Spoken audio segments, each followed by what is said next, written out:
Back to Mindsmine tutorials. So today we are going to start with a new kingdom, that is kingdom Mycota, also known as kingdom Fungi. Before this kingdom we have already completed kingdom Monera and kingdom Protista, and we can say in the chapter biological classification this is the last kingdom which we are seeing, because after this kingdom Plantae, kingdom Animalia will be left, and those two kingdoms are separated in different chapters already. So we will be starting with different chapters, different chapter after this kingdom Fungi, that is kingdom Plantae or kingdom Animalia.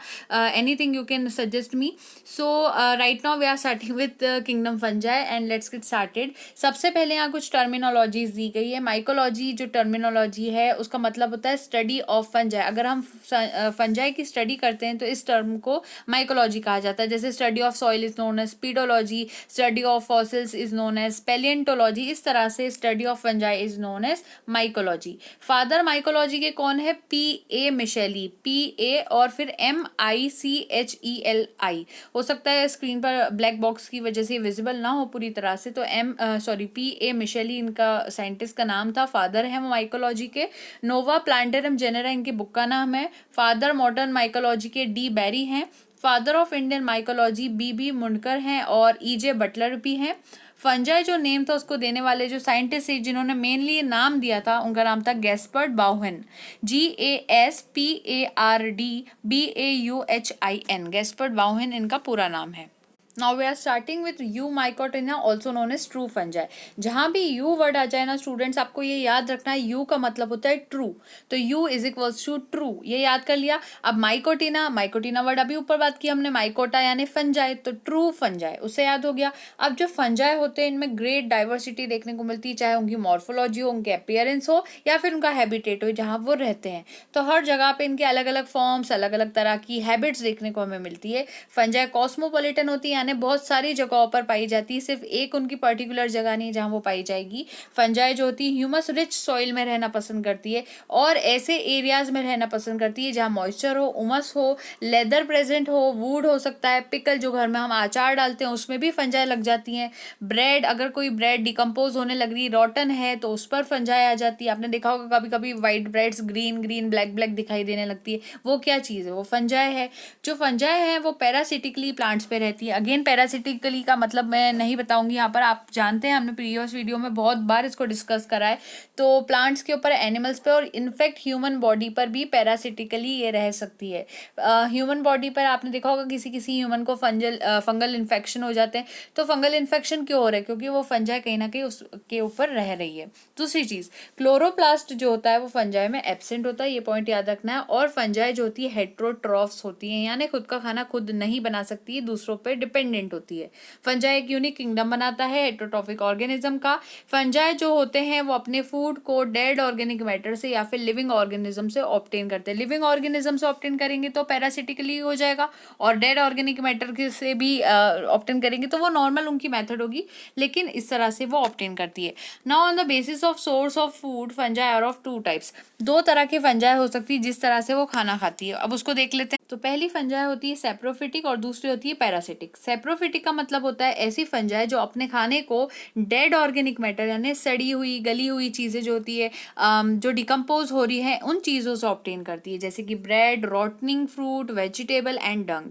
वहीं इसका जो nutrition होता है saprophytic fungi का, इसका जो nutrition होता है वो कैसा होता है? एब्जॉर्प्टिव होता है, यानी कि एब्जॉर्ब करती है अपने फूड को बाहर से. पैरासिटिक का मतलब होता है अगर वो अपने फूड को लिविंग ऑर्गेनिज्म से ऑब्टेन करती है, such as plant, animal and human being. अभी हमने ऊपर डिस्कस करा. और ये जो न्यूट्रिशन वो ऑब्टेन करेगी किसकी हेल्प से करेगी? हॉस्टोरिया की हेल्प से करेगी. तो अभी से ये वर्ड याद करते हुए चलना है. सेप्रोफिटिक में जब वो डिकम्पोज होने वाली चीजें खाएगी तो कौन सा मोड यूज करेगी? एब्जॉर्प्शन का मोड यूज करेगी. और जब वो दूसरा ऑर्गेनिज्म के ऊपर रहकर उसके ऊपर से खाने को ऑब्टेन करने की कोशिश करेगी, हालांकि वो अपने होस्ट को कभी किल नहीं करेगी, तो उस टाइम पे वो हॉस्टोरिया का यूज करती है. इस पर बहुत बार क्वेश्चन आ चुका है कि किसकी मदद मदद से होता है, तो haustoria is the right point.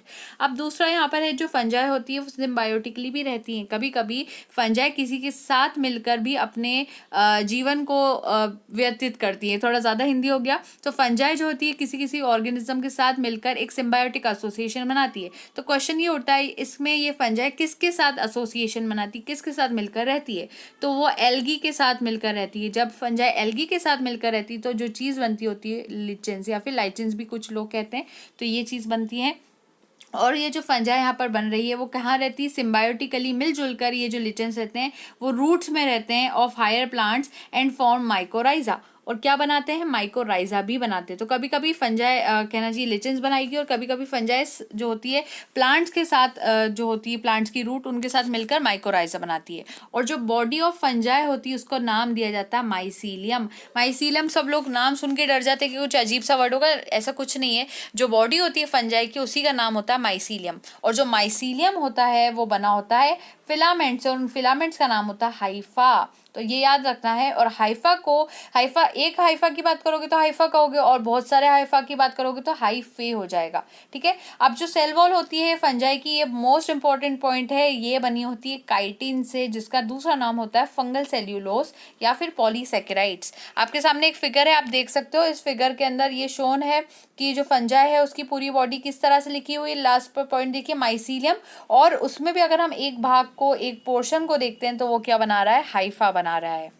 जो सेल वॉल होती है मेंबर्स ऑफ क्लास ओमाइसिटीज की, वो सेल्यूलोज की बनी होती है। फंजाई में स्टोर्ड फूड ग्लाइकोजन और ऑयल के फॉर्म में रहता है। फंजाई ग्रो करती है वार्म और ह्यूमिड प्लेसेस में जहाँ मॉइस्चर होता है और थोड़ी सी गर्मी होती है मेनली। और डिजीज कॉजिंग फंजाई जो होती है वो कौन हो सकती है? Orange rots, white spot of mustard, rust in wheat etcetera. दूसरा हमारे पास यहाँ टर्मिनोलॉजी आ रही है हेट्रोथैलिज्म। हेट्रोथैलिज्म और होमोथैलिज्म। हेट्रोथैलिज्म का मीनिंग होता है ऐसी species in which fertilization takes place between two genetically different gametes are called heterothalamic species। यानी कि अगर दो ऐसे गैमेट्स हैं जिनका अंदर से जो जेनेटिक मेकअप है, यानी उनका जो कहना चाहिए जेनेटिकली वो कैसे बने, उनके डीएनए जो हो सकते हैं, अगर वो दोनों के डिफरेंट है, यानी कि मान लीजिए ये पूरा इस कलर का है ना, तो ये इसका इसमें दिखा देते हैं और इसमें कोई कलर फील्ड नहीं है, तो ये दोनों जो चीज़ें हैं ये दोनों जेनेटिकली डिफरेंट है। अगर ऐसे गैमेट्स का फ्यूजन होता है तो उसको हेट्रोथैलिज्म कहा जाता है।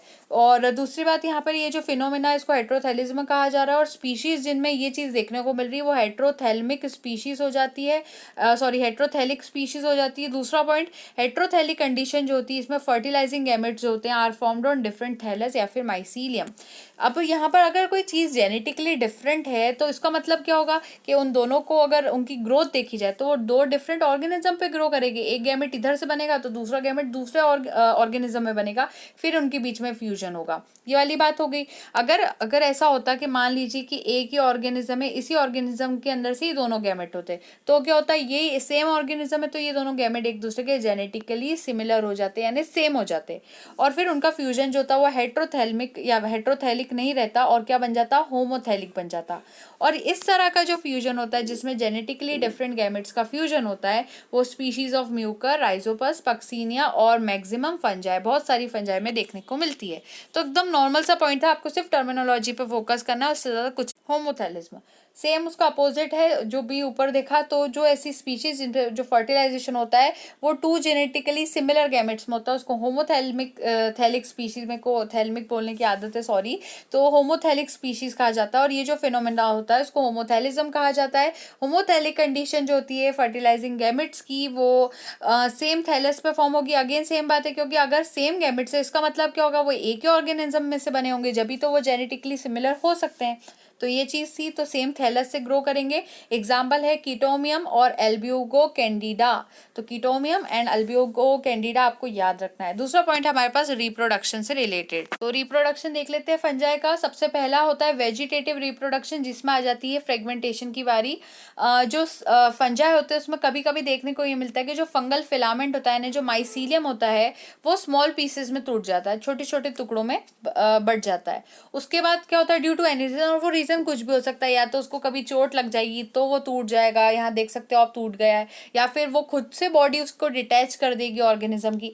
अब ये जो नए टुकड़े बनते हैं, नए पार्ट्स बनते हैं, वो क्या करते हैं, वो एक नए फंजाई को बनाने की क्षमता रखते हैं, या फिर उनमें ताकत होती है उस चीज की, और न्यू फंगल फिलामेंट बन जाता है। और उसके बाद क्या होता है, and starts working like normal filament, और उसके बाद वो एक नॉर्मल फिलामेंट बनाकर रहने लगता है। तो रिप्रोडक्शन किस तरह से हो रहा है, यहाँ पर रिप्रोडक्शन में पहला हुआ फ्रेगमेंटेशन, की छोटे छोटे फ्रेगमेंट्स बनेंगे और वो फ्रेगमेंट्स एक नॉर्मल ऑर्गेनिज्म फिर से बना लेंगे। दूसरा पॉइंट देख लेते हैं बर्डिंग का।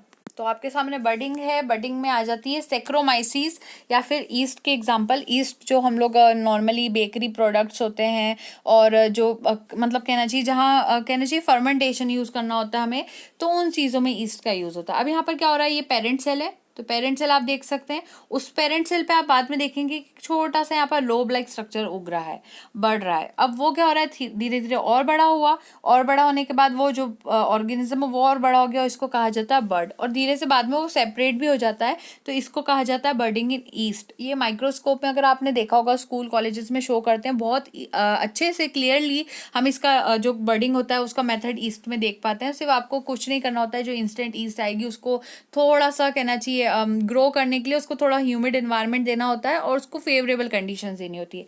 जैसे आप फेवरेबल कंडीशंस दोगे तो यहाँ पर बर्डिंग आपको देखने को मिलेगी, माइक्रोस्कोप में बहुत क्लियरली दिखाई देता है। और अगर आपको ऐसा लगता है कि अभी तो फिलहाल ड्यू टू दी पेंडेमिक हम लोग ये सारी चीज़ अफोर्ड नहीं कर सकते माइक्रोस्कोप वगैरह घर पर, तो you can search on YouTube too. तो यूट्यूब पे बहुत सारे वीडियोस आपको मिलेंगे अगर आप बर्डिंग को देखना चाहते हैं तो। नेक्स्ट पॉइंट है हमारे पास फिजन।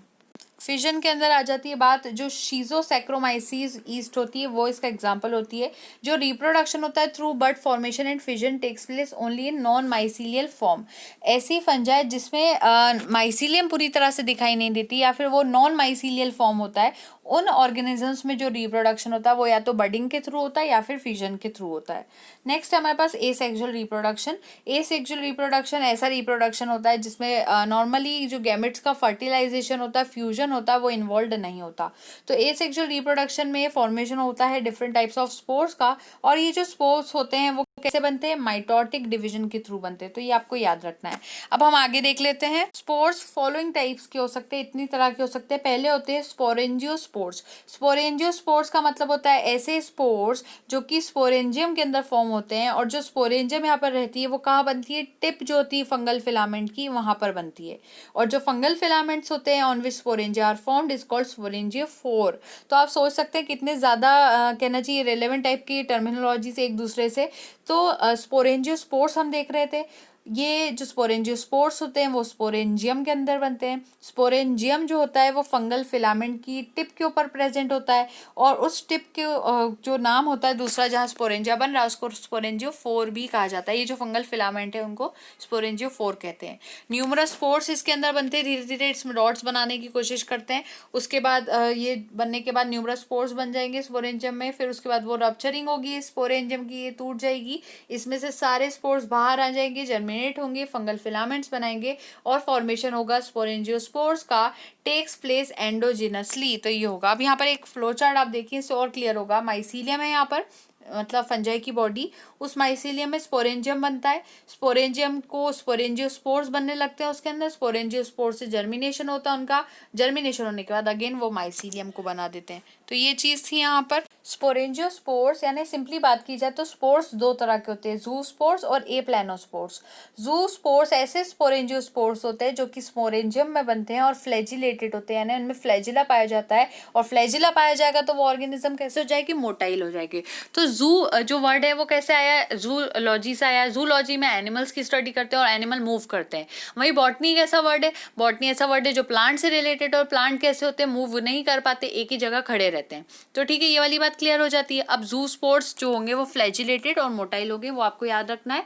और ये जो कंडीशन होती है जो स्पोरेंजियम की, उस जिसमें ये जो कंडीशन है जिसमें जू स्पोर्स बनते हैं, तो ऐसे स्पोरेंजियम को जू स्पोरेंजियम कहा जाता है। स्पोरेंजियम क्या, एक तरह की थैली है जिसके अंदर अंदर स्पोर्स भरे होते हैं, ठीक है ना। नॉर्मल सी टर्मिनोलॉजी यूज करूंगी जिससे कि आपको हमेशा आपकी आगे फर्दर जो स्टडीज होगी उसमें भी ये सारी टर्मिनोलॉजी याद रहे। दूसरी बात है ए प्लेनोस्पोर्स। ए प्लेनोस्पोर्स की बात की जाए तो ऐसे स्पोरेंजियोस्पोर्स जो कि नॉन फ्लैजिलेटेड होते हैं, जिनमें फ्लैजिला नहीं पाया जाता, और अगर उनमें फ्लैजिला नहीं होगा तो फिर वो कैसे हो जाएगी, नॉन मोटाइल होंगे, यानी चल फिर नहीं पाएंगे, और ऐसे स्पोर्स को ए प्लेनोस्पोर्स कहा जाता है। डायग्राम देख लीजिए यहाँ सामने। तो सबसे पहले जो डायग्राम है उसमें एक कहना चाहिए यहाँ शोन है कि एक फंजाई की बॉडी है, उसके ऊपर यहाँ स्पोरेंजियम है, स्पोरेंजियम में स्पोर्स भरे हैं। बाद में स्पोरेंजियम बर्स्ट हो जाता है, टूट जाता है, और इसमें से क्या बाहर आ जाते हैं, स्पोरेंजियोस्पोर्स बाहर आ जाते हैं। स्पोरेंजियोस्पोर्स का बाद में जर्मिनेशन होता है, जर्मिनेशन होने के बाद वो फिर से माइसीलियम बना लेते हैं। माइसीलियम थोड़े से बड़े होते हैं, उन पे स्पोरेंजियोफोर नाम की एक लाइन बनती है, देख सकते हैं फिलामेंट। मैंने शुरू में बताया था फिलामेंट जो होता है, यहाँ एक लाइन बन रही है पूरी, तो ये लाइन क्या है, स्पोरेंजियोफोर है, और उस स्पोरेंजियोफोर के ऊपर स्पोरेंजियम बनता है, और स्पोरेंजियम के अंदर स्पोरेंजियोस्पोर्स बन जाते हैं। सारे वर्ड एक दूसरे से रिलेटेड ही है लेकिन बहुत इजी है। तो सबसे पहले माइसीलियम फंजाई की बॉडी है, माइसीलियम बड़े होके क्या बना देती है, स्पोरेंजियोफोर बनाने लगती है, यानी उस पर एक ट्यूब्यूल टाइप स्ट्रक्चर आ जाता है। ट्यूब्यूल बड़े होकर स्पोरेंजियम बना लेती है, एक थैली लाइक स्ट्रक्चर। उस थैली के अंदर क्या आ जाती है, छोटे छोटे स्पोर्स आ जाते हैं, जिसको स्पोरेंजियोस्पोर्स कहते हैं। स्पोरेंजियोस्पोर्स दो तरह के होते हैं, एक चलने फिरने वाले और एक बिना चलने फिरने वाले। चलने वाले जूस्पोर्स होते हैं और ना चलने वाले ए प्लेनोस्पोर्स होते हैं। दूसरा देख लेते हैं पॉइंट, फॉर्मेशन जो होता है कोनिडिया का वो एक्सोजिनसली होता है। अब दूसरे यहाँ पर आ गए तो कोनिडिया का फॉर्मेशन बाहर होगा, और conidia formed at the tip of कोनिडियोफोर्स। अब यहाँ पे इसका डायग्राम देखते हैं। सबसे पहले माइसीलियम रहता है, कभी कभी माइसीलियम कोनिडिया बना लेता है। पिछले वाले वीडियो में हम पिछले वाले डायग्राम में हमने बात की थी कि वो स्पोरेंजियम बना रहा था। अब यहाँ पर कोनिडिया बन रहा है, कोनिडिया का जर्मिनेशन हो रहा है, अगेन माइसीलियम बना रहा है।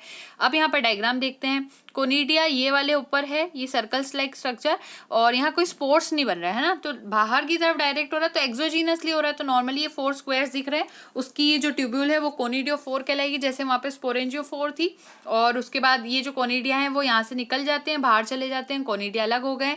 इस कोनिडियोफोर के ऊपर से कोनिडिया धीरे से जर्मिनेशन शो करते हैं और वापस से माइसीलियम बना लेते हैं। माइसीलियम फिर से डेवलप करता है, कोनिडियोफोर को लाता है, कोनिडियोफोर के आने के बाद कोनिडिया आ जाता है, कोनिडिया आने के बाद फिर से साइकिल जो होती है वो रिपीट होती है। तो बड़ा इजी सा पॉइंट था। अब इसके बाद जो नेक्स्ट पॉइंट है हमारे पास है सेक्सुअल रिप्रोडक्शन ऑफ फंजाई के ऊपर। सो वो हम नेक्स्ट वीडियो सेगमेंट में देखेंगे। Thank you so much and don't forget to like, share and subscribe and happy learning.